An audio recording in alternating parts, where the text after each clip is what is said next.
255 here. What up? What up? Today's video is on the top 5 things I want to see from Tales of Arise. So let's do this. Number 5, good antagonists or villains.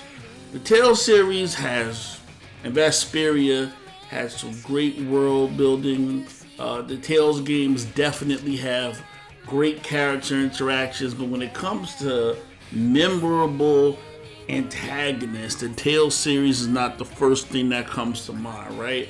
And for a great story, every Batman needs his Joker, Superman his Doomsday, Goku his Vegeta or Frieza, and Cloud his Sephiroth. Look at Sephiroth for an example. A villain so great that even outside of the genre of JRPGs and people who play role-playing games and know about him. So in Tales of Arise, I hope that they've given us a really great villain. Number 4, so for every antagonist, we need the protagonist. For every villain, we need a hero. And right now, looking at the Tales of Arise trailer, I'm concerned.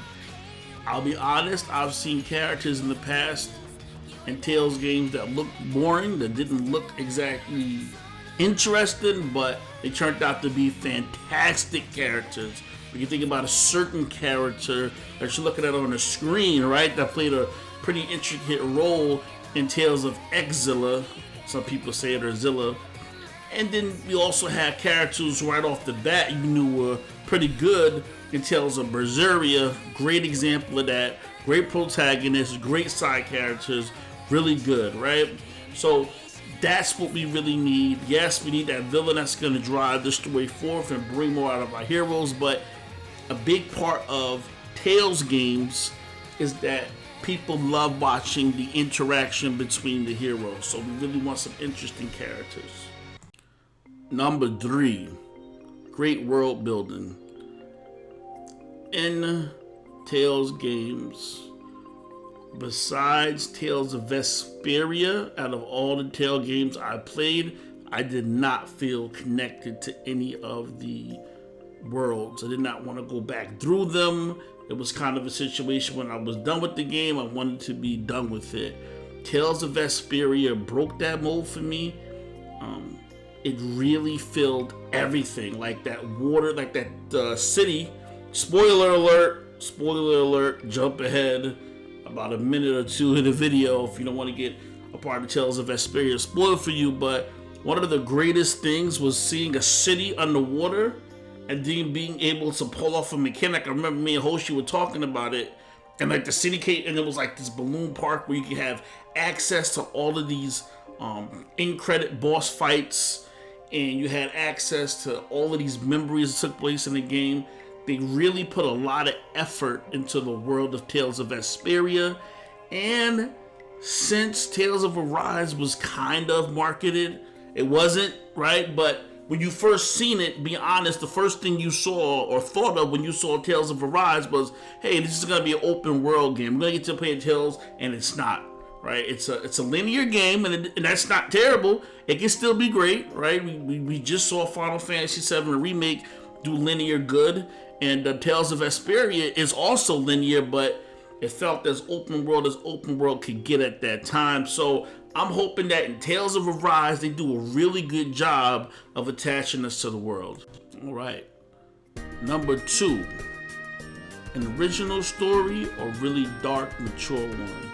Listen, Tales of Berseria was marketed as a dark story, and it really wasn't that dark. It had a lot of classic, typical anime tropes where a character is, spoiler alert, let's jump ahead about a minute or two, but it had a lot of anime tropes where a character is thought to be dead, but they're really alive, and the villain supposedly has some noble purpose. It wasn't, and anybody who's watched Gantz or who's watched Berserk, that's when I think of dark. That's what I'm thinking when I think dark, right? It doesn't necessarily have to be gory, but it's got to be serious. And to be quite honest, the protagonist from Tales of Berseria Yeah, she was dark, but she was justified. It wasn't even like it was necessarily dark. She was justified in her revenge. So that, or an original story, something for those who have played Scarlet Nexus, who haven't, that's an original story, right? So give us something new. You're trying to bring Tales of Arise to the main world.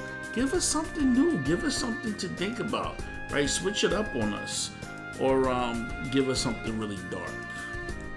All right. So what could be the number one thing that I really want? It's a good battle system. Psych. Just joking.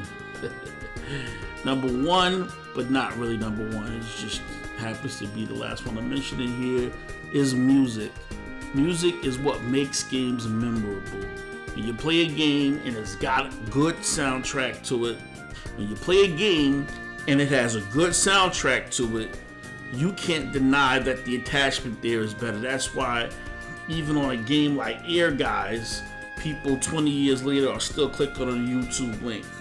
Or Street Fighter Alpha 3's Vegas stage. People love these tunes, and when you have great tunes, there's usually a good game or great game behind that. So what are some things you're looking forward to out of Tales of Arise? Deep Minds?